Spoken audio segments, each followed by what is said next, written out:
नमस्कार, the legal Indian के इस एपिसोड में आप सारे लोगों का बहुत बहुत स्वागत है। दोस्तों, बहुत सारे रिक्वेस्ट आ रहे थे और स्टूडेंट जो हैं वो लगातार हमसे पूछ रहे थे कि सर एक लॉ स्टूडेंट आखिर न्यूज़पेपर कैसे पढ़े, और लगातार मुझ पे प्रेशर बनाया जा रहा था कि सर आप कुछ ज़रूर बताइए। तो मैंने सोचा कि लॉ स्टूडेंट न्यूज़पेपर कैसे पढ़ें, इसके लिए कोई सीरीज़ हम लेकर के आएंगे और आज इस सीरीज़ का पहला वीडियो है। और इस पार्टिकुलर वीडियो में हम आपको यह समझाने वाले हैं कि आखिर न्यूज़पेपर कैसे पढ़ा जाए, एक लॉ स्टूडेंट किस तरीके से न्यूज़पेपर पढ़े। एक नॉर्मल व्यक्ति न्यूज़पेपर पढ़ के जस्ट वो देखेगा, उसके बाद छोड़ देगा, कोई इशू नहीं है। लेकिन एक जो लॉ के जानकार हैं, लॉ के स्टूडेंट हैं, लॉयर हैं, उनको कैसे पढ़ना चाहिए ताकि आगे चल करके उनका जो ग्रोथ है, लीगल ग्रोथ है, बहुत आगे तक हो। इसके लिए मैं कुछ तरीका बताऊंगा और इस तरीके का न्यूज़ हर दिन मैं लाऊंगा और इसीलिए प्लेलिस्ट का नाम रखा गया है daily legal news. Daily legal news का प्लेलिस्ट अलग से आपको मेरे चैनल पे मिल जाएगा, जहां पे आप हर दिन का जो भी लीगल न्यूज़ है सिर्फ उसे के बारे में हम चर्चा करेंगे। और आज का जो पहला न्यूज़ हम जो बात करने जा रहे हैं, बेसिकली आपने सुना होगा 2017 में, आज से 3-4 साल पहले, रेयन इंटरनेशनल स्कूल जो कि गुड़गांव में है, हरियाणा में पड़ता है, और यहां पे एक बच्चे की डेथ हो गई थी। बच्चा सेकंड क्लास में था, सेकंड में था, और उसके बाद हरियाणा पुलिस आनन फानन में जब प्रेशर पड़ा तो बाद में एक कंडक्टर को, जो बस के कंडक्टर थे, उनको पकड़ के ले आया, उन पे दबाव बनाया गया, उनको मारा कूटा गया और उसके बाद उनसे कन्फेस भी करा लिया गया कि हां उसी ने उस बच्चे को मारा है। यह चीज तो हो गया, 2017 की बात हुई। उसके बाद जब मैटर आगे बढ़ा तो माननीय कोर्ट को थोड़ा सा शक हुआ और उस शक के कारण जो है ट्रायल उन्होंने चला दिया। और ट्रायल जब चला तो यह पता चला कि वो ड्राइवर जो है वो क्राइम नहीं किया था, वो ड्राइवर बिल्कुल निर्दोष था। उसको जबरदस्ती पुलिस ने उस पर प्रेशर बना के, उसको इंटिमिडेट करके, उसको डरा के, धमका करके, इस तरीके से उससे कन्फेशन भी ले लिया कि हां उसी ने मदद किया है। गरीबों की यही दशा होती है। तो यह चीज हम समझने वाले हैं कि आखिर ऐसा होता है किसी के साथ, तो लॉ को किस तरीके से काम करना चाहिए, किस तरीके से, क्या हम जो पुलिस ऑफिसर जिन्होंने ऐसा करा है, क्या उस पर हम कोई लीगल कार्रवाई कर सकते हैं या नहीं कर सकते, यह हर किसी का जानने का अधिकार है। और यदि आप हर दिन ये सारी चीजें जानेंगे तो एक समय ऐसा आएगा जब कोई भी पुलिस वाला हो, चाहे कितना भी ताकतवर हो, आपको वो डरा नहीं सकता, आपको बेवकूफ नहीं बना सकता, क्योंकि तब आप लीगली लिटरेट होते हैं। इसीलिए मैं कहता हूं ignorance of law is no excuse. अपने लॉ को समझिए और मैं ये कोशिश कर रहा हूं आप इस पार्टिकुलर चीज को दूसरों लोगों में जरूर शेयर करें ताकि मैक्सिमम लोग इससे लाभान्वित हो सकें। तो आज का यदि आप अखबार देखेंगे, इंडियन एक्सप्रेस, और इंडियन एक्सप्रेस के पेज नंबर 3 पे एक खबर छपा है, student murder 4 Gurgaon cops charge with framing conductor. तो जो कंडक्टर को इन्होंने फ्रेम करा था उसके लिए चार्ज करा गया है। और बेसिकली आप इसको जाकर के जरूर पढ़िए, लेकिन लॉ स्टूडेंट कैसे पढ़े उसके लिए मैं बता रहा हूं।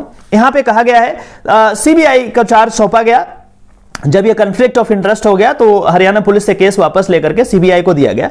और इसमें कहता है लास्ट में कि the CBI has charge the police officer under IPC section 120B criminal conspiracy, 166A disobeying direction under law, 167 public servant framing an incorrect document with intent to cause injury, 330 IPC police officer torturing someone to confess a crime, and 506 criminal intimidation। तो ये सारे charge इस 4 police officer पे लगाए गए हैं जिन्होंने जबरदस्ती उसका कन्फेशन ले लिया था और जबरदस्ती इंटिमिडेट करके, डरा करके, धमका करके उनको जो है, उनको केस को खत्म करने का बात ये कर रहे थे। अब ये तो एक नॉर्मल व्यक्ति पढ़ा और छोड़ दिया, हाँ जी समझ में आ गया कि ये फला पुलिस ने इस तरीके का काम किया, लेकिन लॉ स्टूडेंट जो है उनका काम यहां से शुरू होता है। ये न्यूज तो चलो ठीक है, बाकी सारे लोग वैसे ही पढ़ेंगे, लेकिन लॉ स्टूडेंट का काम यहां से शुरू होता है। और लॉ स्टूडेंट इस तरीके का फिर नोट्स बनाएगा कि आखिर कौन से सेक्शन में क्या है, उसको नोट करेगा, हर दिन डेली नोट करेगा। कैसे नोट करेगा? जा करके आईपीसी देखेगा। आईपीसी की बुक आपके पास होनी चाहिए, आप इसको खरीदिए। और उसके बाद जो है, यदि आपके पास नहीं है क्रिमिनल मैनुअल तो मैं लिंक प्रोवाइड कर दे रहा हूं नीचे, आप जाकर के इसको जरूर खरीद लीजिए। आईपीसी सीआरपीसी एविडेंस लॉ का एक ही मैनुअल है। और उसके बाद और भी जब भी जरूरत पड़े तो आप जो है बेयर एक्ट उसका खरीद के रखें और यहां पे जाकर के देखेंगे 120 क्या है, 120 बी क्या कहता है। उसके बाद जब आप देखेंगे वहां पे जाकर के तो आपको मिलेगा कि जो 120 बी है, 120 बी है, वो कहता है क्रिमिनल कॉन्स्पिरेसी। मैंने आपके लिए बनाया है मैंने बनाया है जानबूझ करके, ताकि आपको मैं बता सकूं कि ऐसे करना है, इस तरीके से करना है। और इस वीडियो को मैं एडिट नहीं करने वाला, मेरे पास बिल्कुल भी टाइम नहीं एडिट करने का, और मैंने किसी एडिटर को भी हायर नहीं करके रखा है। तो मैं अपने टाइम में कुछ समय निकाल करके आपके लिए मैं प्रयास करता रहूंगा। हर दिन ये न्यूज आएगा, जब भी कोई लीगल न्यूज आएगा तो डेली लीगल न्यूज करके उसमें आ जाएगा। आप इस नोटिफिकेशन को ऑन कर लें और उसके बाद ये चीज देखिए, धीरे धीरे मैं आपको सिखा दूंगा। आप जो है कुछ महीनों में सीख जाएंगे कैसे पढ़ना है। तो 120B जो है क्रिमिनल कॉन्स्पिरेसी की बात करता है, और वो बेसिकली क्रिमिनल कॉन्स्पिरेसी के पनिशमेंट की बात करता है कि आखिर क्या पनिशमेंट हो सकता है। तो यहां पे कहा गया है कि यदि ऐसा क्रिमिनल कॉन्स्पिरेसी करते हैं जिसका जो कि डेथ से रिलेटेड हो, या लाइफ इंप्रिजनमेंट से रिलेटेड हो, या पनिशमेंट वैसा पनिशमेंट जो कि 2 साल से ज्यादा का हो, वैसा ऑफेंस, तो उसमें फिर एज ए अवेटर आपको ट्रीट करा जाएगा। और फिर उसमें जो भी प्रावधान है पनिशमेंट की, वही चीज सेम जो है ट्रीट करके आपको पनिश करा जाएगा। जो क्रिमिनल कॉन्स्पिरेसी है वो कहां डिफाइन करा गया है, दूसरा क्वेश्चन हो सकता है। ये चीज लिखा हुआ नहीं है क्रिमिनल कॉन्स्पिरेसी इसमें कहां डिफाइन किया, लेकिन एक लॉ स्टूडेंट को ये अपने आप सोचना पड़ेगा, समझना पड़ेगा, और उसके बाद आप देखेंगे कहां पे क्रिमिनल कॉन्स्पिरेसी डिफाइन करा है। 120B में नहीं डिफाइन करा है, फिर आप देखेंगे 120A में, वहां क्रिमिनल कॉन्स्पिरेसी को डिफाइन करा गया है। डिफिनेशन वहां आपको मिल जाएगा कि क्रिमिनल कॉन्स्पिरेसी आखिर कहते किसे हैं। तो इस तरीके से आपका पूरा का पूरा क्रिमिनल कॉन्स्पिरेसी का जो टॉपिक है वो कवर हो जाएगा। क्वेश्चन यदि यह जाए कि कहां पे क्रिमिनल कॉन्स्पिरेसी है तो आप बता पाएंगे, ठीक है। ठीक उसी प्रकार से यदि हम आगे बात करें, दूसरा जो सेक्शन इन्होंने लगाया है यहां पे, वो चीज फिर से जाके देखना है आपको। दूसरा जो सेक्शन है 166A, और इसमें कहता है कि public servant disobeying direction under law. बोल रहा है कि कोई भी पब्लिक सर्वेंट जो डायरेक्शन अंडर लॉ को डिफाई कर रहे हैं, यदि कोई लॉ लिखा हुआ है कहीं बेयर एक्ट में और वो पुलिस ऑफिसर या IAS ऑफिसर मना कर रहे हैं कि नहीं इसे हम नहीं मानते, तो ऑब्वियस सी बात है वहां पे इनके अगेंस्ट ये वाला चीज यहां लग सकता है। आप लॉ को समझिए, अपने वकील से बात कीजिए और उनके अगेंस्ट काम कीजिए, उनके अगेंस्ट कार्रवाई कीजिए, कोई दिक्कत नहीं है। यदि वो किसी सुप्रीम कोर्ट, माननीय सुप्रीम कोर्ट और हाई कोर्ट के जजमेंट को मानने से इनकार कर रहे हैं, तो भी आप उनके अगेंस्ट कार्रवाई कर सकते हैं, कोई सुनिए, आप कीजिए। इस तरीके से जब आप लॉ की जानकारी आपके पास होगी, समय आने पे आप जरूर करेंगे। यदि लॉ की जानकारी आपके पास नहीं होगी तो फिर वही होगा कि आप मार खा करके वापस आ जाएंगे। ऐसा नहीं करना, लॉ की जानकारी रखिए, सशक्त बनिए, और जो है ये आपको स्ट्रेंथ जो है प्रोवाइड करेगा। चलिए आगे देखते हैं। अगला जो यहां पे इन पे सेक्शन लगाया गया है 167 IPC 167 क्या है, कहता है कि public servant framing an incorrect document, कहता है public servant framing an incorrect document with intent to cause injury. कोई इनकरेक्ट डॉक्यूमेंट आप जानबूझ करके लगाते हैं, चूंकि आप पब्लिक सर्वेंट हैं, आप एक अथॉरिटी के पोजीशन पे हैं, आप कुछ भी उसका मिसयूज कर सकते हैं। और इस तरीके से यदि करते हैं, किसी भी व्यक्ति को आप डिप्राइव करते हैं उसके लीगल राइट से, उसको झूठ बोल करके, झूठ डॉक्यूमेंट लगा करके, तो इस सिचुएशन में आपको 3 साल तक की सजा हो सकती है। कितने लोग जानते हैं?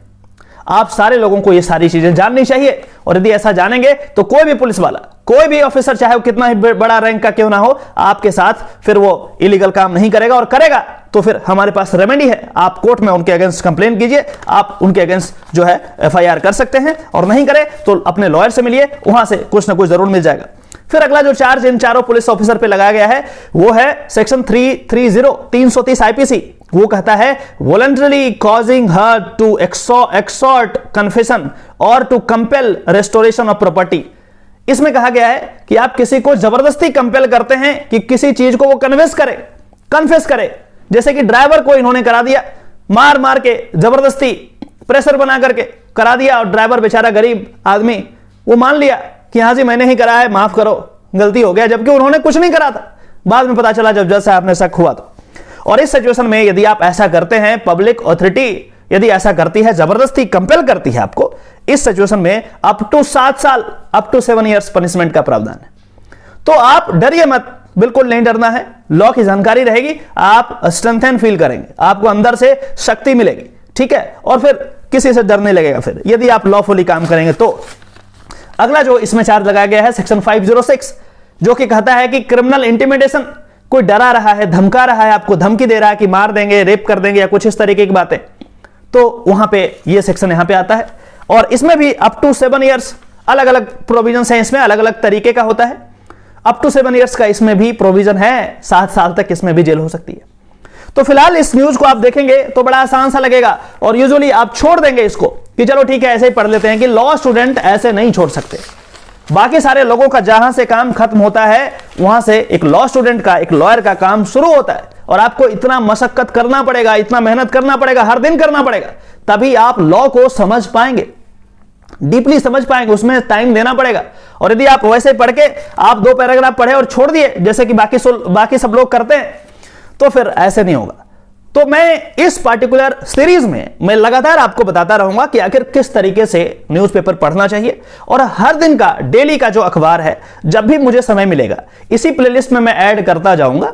आप में से जो लोग लॉयर हैं, जो लोग जज हैं, जो लोग पुलिस ऑफिसर हैं, वो भी इस चीजों को देखिए। और लॉ की जानकारी यदि आपके पास रहेगी तो ऑब्वियस सी बात है आपको भी स्ट्रेंथन फील होगा। और खास करके लॉ स्टूडेंट जो लॉ की पढ़ाई कर रहे हैं, या कि लॉ के एस्पिरेंट्स हैं, आगे लॉयर बनना है, लॉ की पढ़ाई करना है, उनके लिए तो बहुत जरूरी।